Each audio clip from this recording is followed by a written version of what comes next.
Assalamualaikum warahmatullahi wabarakatuh. Dalam pertemuan kali ini kita akan membahas mengenai tantangan dalam menjaga harmoni dan solidaritas global bagi bangsa Indonesia.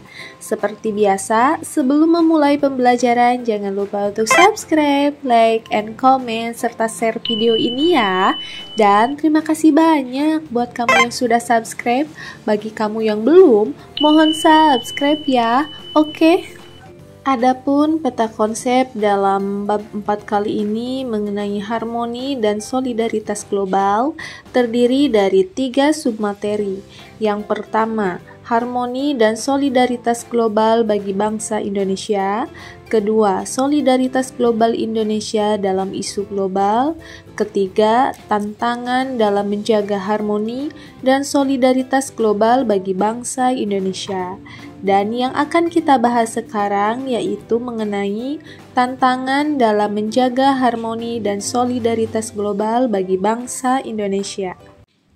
Apakah kalian pernah merasa pada saat berhubungan dengan teman yang berbeda, asal-usul budaya sering terjadi kesulitan dalam memahami berbagai pendapat yang muncul? Misal, bagi sebagian orang di wilayah tertentu, berbicara dengan nada rendah merupakan bentuk sopan santun. Namun, bagi sebagian orang di wilayah lainnya, seperti di daerah pesisir pantai, justru terbiasa berbicara dengan nada tinggi merupakan hal yang biasa. Lantas, bagaimana kita harus bersikap pada kondisi tersebut? Begitu pula dengan hubungan antar bangsa dan antar negara. Perbedaan yang sangat mendasar kerap kali dijumpai sehingga membuat hubungan antar negara terkadang menemui kendala. Maka dibutuhkan perasaan yang kuat untuk menjunjung tinggi keharmonisan serta menjadikan solidaritas antar bangsa dan antar negara menjadi prioritas utama dalam membangun suatu hubungan secara global. Munculnya perbedaan menjadi tantangan tersendiri bagi jalinan kerjasama dalam kerangka harmoni serta solidaritas antar bangsa maupun antar negara. Kemajuan zaman serta teknologi karena adanya globalisasi. Keamanan dunia yang terkadang masih tidak menentu dan masalah lingkungan hidup merupakan tantangan terbesar saat ini. 1. Modernisasi dan globalisasi. Tanpa kita sadari, saat ini kita mengalami modernisasi secara cepat. Saat pandemi COVID-19, seluruh pelajar di Indonesia bahkan sebagian besar dunia mengalami belajar dari rumah. Hal tersebut dilakukan demi berjalannya pendidikan.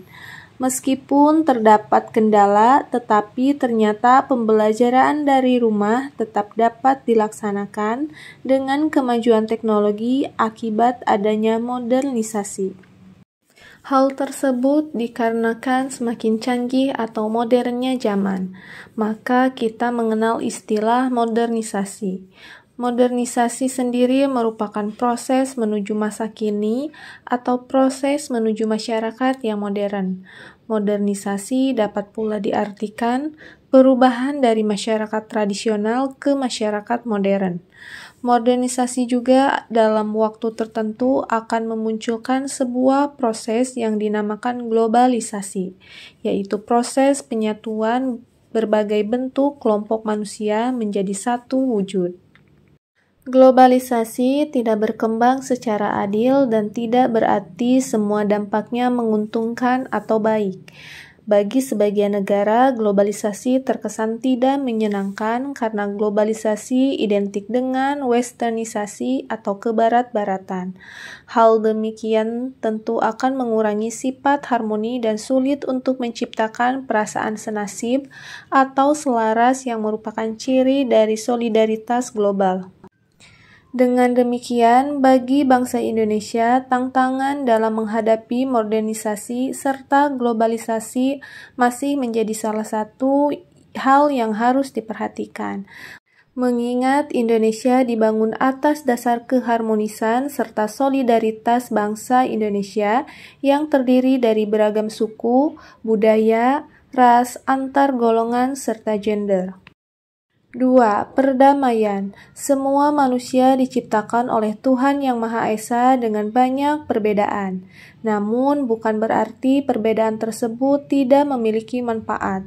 Namun sayangnya, setiap perbedaan yang ada juga memiliki potensi sebagai ancaman terhadap perdamaian.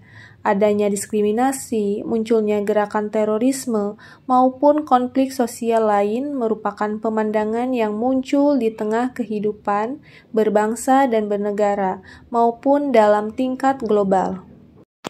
Berbagai permasalahan yang muncul di kehidupan bernegara maupun di tingkat global, seperti perang antar negara secara terbuka, konflik perang saudara, perebutan wilayah, serta diskriminasi terhadap etnis minoritas masih terjadi. Hal tersebut menjadi perhatian Indonesia dan warga global. Bagaimana tidak? Jika hal demikian terus terjadi dan dibiarkan, maka akan tercipta ketidakstabilan perdamaian di atas dunia. Terciptanya perdamaian di dunia merupakan salah satu tujuan dari negara Indonesia, sehingga sebagai bangsa Indonesia harus memperhatikan perdamaian dalam hubungan dengan bangsa dan negara lain. Dengan terciptanya perdamaian, maka jalinan keharmonisan antar negara dapat tercipta. Kondisi tersebut akan menguatkan solidaritas antar negara dalam menghadapi permasalahan yang muncul dalam skala nasional maupun skala global. Hadirnya harmoni antar negara akan menciptakan perdamaian di atas dunia, sehingga permasalahan yang akan muncul seperti terorisme, pendudukan wilayah, serta konflik sosial di tengah kehidupan global dapat diminimalisir. Hal tersebut kemudian akan menciptakan kestabilan dalam berbagai bidang, seperti politik, ekonomi, sosial, budaya, dan lain sebagainya. 3. Lingkungan hidup. Saat menuju sekolah, apakah kalian mengendarai sepeda atau berjalan kaki? Atau justru mengendarai sepeda motor, mobil, atau transportasi umum? Apakah kalian mengetahui dampak dari menggunakan sepeda motor atau mobil terhadap lingkungan hidup? Polusi udara merupakan salah satunya.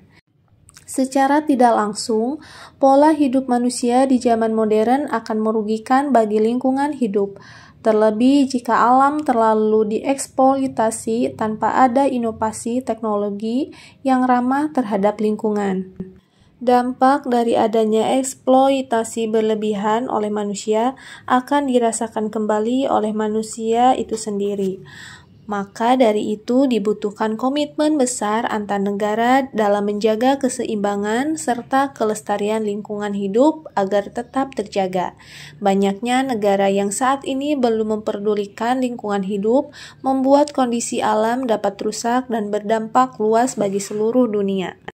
Selain itu, masih sering kita menjumpai bencana-bencana alam seperti kebakaran hutan, banjir, dan tanah longsor di sekitar kita.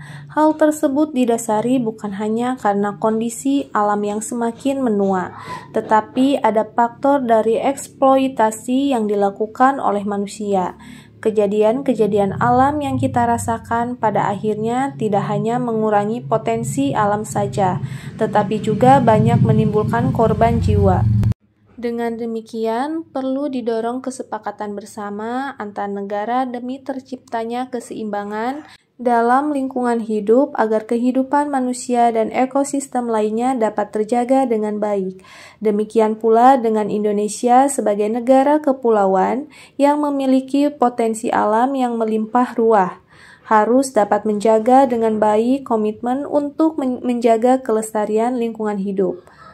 Hal ini dilakukan agar Indonesia dapat mengkampanyekan keseimbangan serta kelestarian lingkungan hidup di hadapan negara-negara di dunia.